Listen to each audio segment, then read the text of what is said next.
បាទគោរពសួស្តីប្រជាប្រិយមិត្តអ្នកស្ដាប់ទាំងអស់គ្នាតែប្រិយមិត្តសុខទុក្ខសប្បាយទេថ្ងៃនេះខ្ញុំមានសាច់រឿងមួយមកចែករំលែកឲ្យពុកម៉ែបងប្អូនស្ដាប់មុនចូលដល់សាច់រឿងយើងជួយចុច Subscribe ម្នាក់មួយផងអរគុណថ្ងៃមួយពេលព្រះអាទិត្យកំពុងរះចូលភ្លឺស្រីវ័យក្មេងម្នាក់ឈ្មោះស្រីមិញបានសម្រេចចិត្តទៅសាកថ្មជីវិតក្នុងភូមិដើម្បីសម្រាកចិត្តនិងពិចារណាអំពីជីវិតនាងចូលទៅក្នុងភូមិដែលស្ងៀមស្ងាត់មិនមានមនុស្សច្រើនប៉ុន្តែមានសំឡេងត្រជាក់របស់សត្វព្រៃនិងផ្លែឈើចុះពីដើមឈើនៅពេលនាងកំពុងដើរតាមផ្លូវថ្មបន្ទាប់ពីបញ្ចូលក្នុងផ្លូវស្ងៀមមួយស្រីមិញឃើញក្រុមមនុស្សពីរនាក់កំពុងពើគ្នាក្រោមដើមឈើធំមួយសំឡេងសំបីតែក្នុងភាពស្ងៀមស្ងាត់នាងអាចដឹងថាពួកគេកំពុងមានអារម្មណ៍ស្ទើរស្រឡាញ់និងចង់អៀនអនាគតជាមួយគ្នាស្រីមិញឈប់មិនចាញ់ចិត្តទស្សនានោះហើយមានអារម្មណ៍ច្របូកច្របល់ចិត្តខ្លាំងនាងមិនទាន់ធ្លាប់ឃើញអ្វីដែលបែបនេះនិងមិនដឹងថាតើគួរតែដើរទៅតែចាំនៅកន្លែងស្ងៀមខណៈពេលនាងកំពុងមើលពីចម្ងាយមួយមនុស្សទាំងពីរបញ្ឈប់ការបឺកហើយមើលទៅផ្លូវដែលស្រីមិញឈរទស្សនាបន្ទាប់មកមនុស្សទាំងពីរនោះសើចនិងផ្លាស់ទៅមួយភាគល្អិតនៃស្ងាត់ស្ងៀមភូមិស្រីមិញចេះដឹងថាជីវិតមិនអាចគិតទុកជាមុននិងមានអារម្មណ៍ថាការមើលឃើញអារម្មណ៍ស្រឡាញ់របស់អ្នកផ្សេងគឺជាអ្នកបង្កើតភាពស្រស់ស្អាតក្នុងថ្ងៃនោះផងនាងបន្តដើរទៅលើផ្លូវថ្មដោយមានចិត្តស្ងប់ស្ងាត់និងចំណង់ចំណូលចិត្តក្នុងជីវិតឯងបន្ទាប់ពីថ្ងៃនោះស្រីមិញមិនអាចបំភ្លេចអ្វីដែលនាងបានឃើញបានឡើយរូបភាពមនុស្សពីរនាក់ក្រោមដើមឈើធំមិនមែនជាការព្រឹកដែលធ្វើឲ្យនាងភ្ញាក់ផ្អើលប៉ុណ្ណោះទេប៉ុន្តែជាអារម្មណ៍ស្នេហានិងភាពកក់ក្ដៅដែលនាងមិនបានជួបជុំយូរហើយ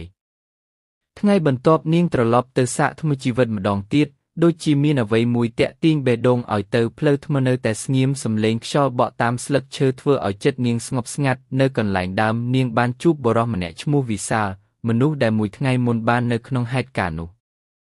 វិសាលសួរស្រីមិញដោយសំឡេងទន់ភ្លន់ហើយពួកគេបាននិយាយគ្នាអំពីជីវិតការស្វែងរកអត្ថន័យនិងហេតុអ្វីបានជាមនុស្សត្រូវការសាកថ្មបេះដូងស្រីមិញយល់ថាអ្វីដែលនាងឃើញម្សិលមិញមិនមែនជាការរំខានទេប៉ុន្តែជាការរំលឹកថាជីវិតត្រូវការការចែករំលែកអារម្មណ៍និងការយល់ចិត្តពេលថ្ងៃលិចពន្លឺពណ៌ទឹកមាសស្គ្របដណ្ដប់ផ្លូវថ្មស្រីមិញដើរត្រឡប់វិញដោយមានស្នាមញញឹមតូចមួយនាងដឹងថាការសាកថ្មជីវិតមិនមែនជាការជៀសវាងពិភពលោកទេប៉ុន្តែជាការបើកចិត្តទទួលយកអ្វីដែលជីវិតនាំមកទាំងការជួបនិងការលែងលះពេលព្រឹកមួយស្រីមិញភ្ញាក់ឡើងដោយចិត្តស្រស់ស្រាយខុសពីមុនការជួបវិសាលនិងការសន្ទនាអំពីជីវិតធ្វើឲ្យនាងគិតច្រើននាងសម្រេចថាការសាកថ្មជីវិតលើកនេះមិនមែនត្រឹមតែសម្រាប់ចិត្តទេប៉ុន្តែជាការស្វែងរកខ្លួនឯងឡើងវិញនាងត្រឡប់ទៅផ្លូវថ្មជាថ្មីហើយលើកនេះមិនមានការភ្ញាក់ផ្អើលដូចថ្ងៃដំបូងទៀតឡើយស្រីមិញអង្គុយក្រោមដើមឈើធំមើលពន្លឺថ្ងៃរះតាមស្លឹកឈើហើយស្ដាប់សំឡេងបេះដូងខ្លួនឯងវិសាលបានមកដល់យឺតដោយនាំកាហ្វេក្តៅពីរពែងមកជាមួយពួកគេនិយាយគ្នាអំពីអតីតកាលក្តីស្រមៃនិងអ្វីដែលធ្វើឲ្យមនុស្សម្នាក់មានកម្លាំងបន្តទៅមុខស្រីមិញទទួលស្គាល់ថាកាលពីមុននាងរត់គេចពីអារម្មណ៍របស់ខ្លួនតែឥឡូវនេះនាងរៀនទទួលយកវាដូចជាផ្នែកមួយនៃជីវិតពេលថ្ងៃចុះពួកគេដើរតាមផ្លូវថ្មជាមួយគ្នាដោយគ្មានការប្រាប់សន្យាធំឬពាក្យស្នេហាដែលធ្វើឲ្យចិត្តរំភើបពេកតែមានភាពយល់ចិត្តនិងការគោរពគ្នាដែលធ្វើឲ្យស្រីមិញមានអារម្មណ៍ថាបេះដូងនាងបានសាកថ្មពេញលេញជាងមុននៅចុងផ្លូវនាងដឹងថាការសាកថ្មជីវិតពិតប្រាកដគឺការយល់ដឹងពីខ្លួនឯងនិងការបើកចិត្តទទួលយកអ្វីថ្មីដោយសុភាពនិងការយល់ចិត្តថ្ងៃចុងក្រោយនៃការសាកថ្មជីវិតមកដល់ព្រឹកនោះអប្សរាគ្រប់ដណ្ដប់លើផ្លូវថ្មដូចជាអារម្មណ៍ក្នុងចិត្តស្រីមិញស្ងប់ស្រួលប៉ុន្តែពោពេញដោយការគិតនាងដឹងថាត្រូវធ្វើជម្រើសមួយមិនមែនអំពីនរណាម្នាក់ទេប៉ុន្តែអំពីខ្លួនឯងស្រីមិញជួបវិសាលក្រោមដើមឈើដែលពួកគេមិននិយាយច្រើនទេគ្រាន់តែដើរជាមួយគ្នាស្ដាប់សំឡេងជំហានលើថ្មនិងសំឡេងខ្យល់នៅចុងផ្លូវនាងឈប់ហើយនិយាយដោយសំឡេងទន់ថាការសាកថ្មលើកនេះបានបង្រៀននាងឲ្យស្រឡាញ់ខ្លួនឯងមុននឹងស្រឡាញ់អ្នកណាវិសាលញឹមយល់ចិត្តនិងគោរពជម្រើសនោះពេលថ្ងៃលិចពន្លឺពណ៌មាសបំភ្លឺមុខនាងស្រីមិញដើរចេញពីផ្លូវថ្មដោយមានភាពជឿជាក់ថ្មីនាងមិនរត់គេចពីអារម្មណ៍ទៀតឡើយតែនឹងដើរទៅមុខដោយការយល់ដឹងនិងការគោរពចំពោះជីវិតការសាកថ្មជីវិតបានបញ្ចប់ប៉ុន្តែផ្លូវថ្មីទើបតែចាប់ផ្ដើម បន្ទាប់ពីចាក់ចេញពីផ្លូវថ្មស្រីមិញត្រឡប់មកជីវិតប្រចាំថ្ងៃវិញទីក្រុងនៅតែរវល់ការងារនៅតែច្រើនប៉ុន្តែចិត្តនាងមិនដូចមុនទៀតឡើយនាងរៀនដកដង្ហើមជ្រៅមើលបញ្ហាជាបទពិសោធន៍និងទទួលយកអារម្មណ៍ដោយមិនរត់គេចថ្ងៃមួយនាងបានជួបវិសាលម្ដងទៀតដោយចៃដន្យនៅហាងកាហ្វេតូចមួយពួកគេជែកគ្នាអំពីការផ្លាស់ប្ដូរដែលកើតឡើងក្រោយការសាកថ្មមិនមានសញ្ញាធំមិនមានការបង្ខំមានតែភាពសាមញ្ញនិងការយល់ចិត្តស្រីមិញយល់ថាការភ្ជាប់ដែលល្អមិនចាំបាច់ចាប់ផ្ដើមដោយអារម្មណ៍រំភើបខ្លាំងទេប៉ុន្តែដោយការគោរពនិងការស្ដាប់គ្នា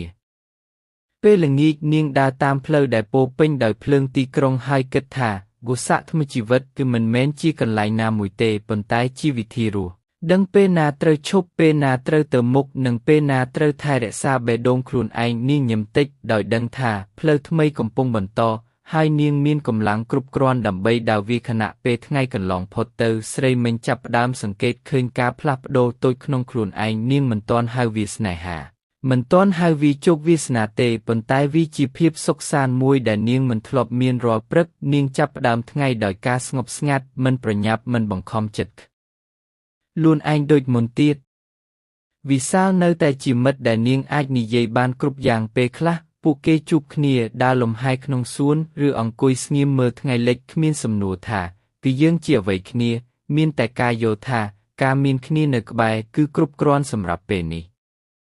ថ្ងៃមួយស្រីមិញជួបបញ្ហាធំក្នុងការងារនាងមានអារម្មណ៍ហត់និងចង់រត់គេចដូចពីមុនប៉ុន្តែលើកនេះនាងមិនទៅសាកថ្មនៅផ្លូវធំទៀតឡើយនាងអង្គុយស្ងៀមស្ដាប់បេះដូងខ្លួនឯងហើយនឹកឃើញអ្វីដែលនាងបានរៀនការសាកថ្មពិតមិនចាំបាច់ផ្លាស់ទីតែជាការយល់ចិត្តខ្លួនឯង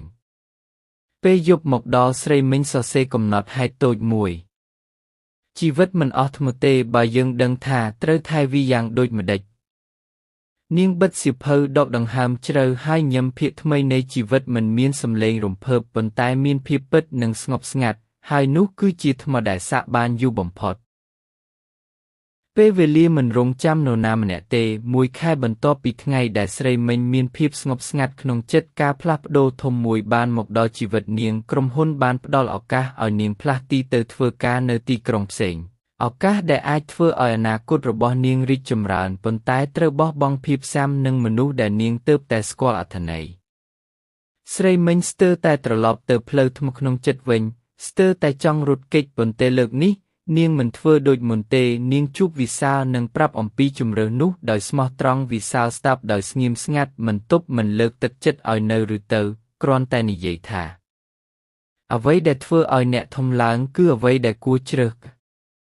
ពេលនោះស្រីមិញយល់ថាការសាកថ្មជីវិតបានបង្រៀននាងមួយរឿងសំខាន់ស្នេហាឬភាពភ្ជាប់ពិតមិនមែនជាចំណងដែលចាប់ទុកទេប៉ុន្តែជាកម្លាំងដែលអនុញ្ញាតឲ្យគ្នាទៅមុខ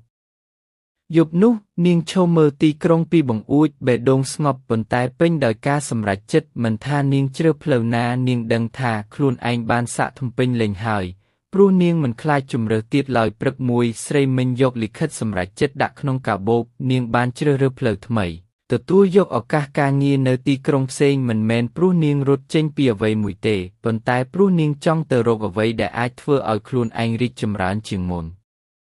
ថ្ងៃចុងក្រោយមុនចេញដំណើរស្រីមិញជួបវិសាលនៅកន្លែងស្ងៀមមួយមិនមានទឹកភ្នែកធំមិនមានពាក្យសន្យាដែលពិបាករក្សាវិសាលគ្រាន់តែនិយាយថាទៅឲ្យឆ្ងាយតែទៅដោយចិត្តស្ងប់ទេស្រីមិញយំដឹងថាពាក្យនោះគឺជាការសាកថ្មចុងក្រោយដែលនាងត្រូវការ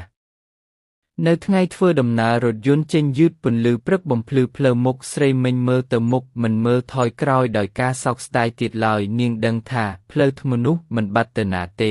វានៅក្នុងចិត្តនាងជានិច្ច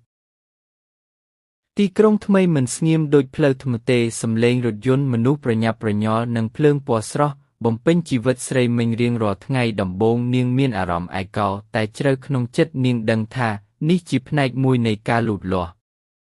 ការងារថ្មីធ្វើឲ្យនាងរៀនរឹងមាំនិងទំនួលខុសត្រូវពេលមានសម្ពាធនាងមិនរត់គេចទៀតឡើយនាងដើរលំហែតាមផ្លូវតូចកាន់កាហ្វេក្តៅមួយពែងហើយស្ដាប់បេះដូងខ្លួនឯងដូចដែលធ្លាប់រៀនពីមុនមួយល្ងាចស្រីមិញទទួលសារពីវិសាលមិនមែនសារដែលសួរអំពីស្នេហាឬអនាគតទេតែសារសាមញ្ញមួយថ្ងៃនេះអ្នកបានសាកថ្មទេស្រីមិញញឹមនាងឆ្លើយតបថា សាក់រាល់ថ្ងៃ even នៅទីក្រុងដែលរវល់បំផុតនៅពេលនោះនាងយល់ថាមនុស្សមួយចំនួនមិនចាំបាច់នៅក្បែរដើម្បីឲ្យមានអត្ថន័យទេគ្រាន់តែមានការយល់ចិត្តពីចម្ងាយក៏គ្រប់គ្រាន់ធ្វើឲ្យបេះដូងមានថ្មពេញស្រីមិញឈរមើលភ្លើងទីក្រុងពីជាន់ខ្ពស់មាត់ញឹមបេះដូងស្ងប់ផ្លូវថ្មីមិនងាយទេប៉ុន្តែនាងមិនឯកោព្រោះនាងមានខ្លួនឯងនិងអ្វីដែលបានរៀនពីការសាកថ្មីជីវិតពេលវេលាកន្លងផុតទៅយ៉ាងលឿនស្រីមិញចាប់ផ្ដើមសាំនឹងទីក្រុងថ្មីការងារថ្មីនិងជីវិតថ្មីនាងមិនទៀតសួរខ្លួនឯងថាខ្វះអ្វីដូចមុនទៀតឡើយប៉ុន្តែសួរថាដល់ថ្ងៃនេះខ្ញុំបានរៀនអ្វីថ្ងៃមួយក្រោយពីបញ្ចប់ការងារយ៉ាងហត់នឿយស្រីមិញអង្គុយនៅលើដំបូលអគារមើលព្រះអាទិត្យលិចពីក្រោយអគារខ្ពស់ខ្យល់ត្រជាក់ប៉ះមុខនាងបិទភ្នែកនិងដកដង្ហើមជ្រៅនៅវិនាទីនោះនាងមានអារម្មណ៍ថាថ្មក្នុងបេះដូងពេញលេញដោយខ្លួនឯងមិនពឹងកន្លែងមិនពឹងនរណា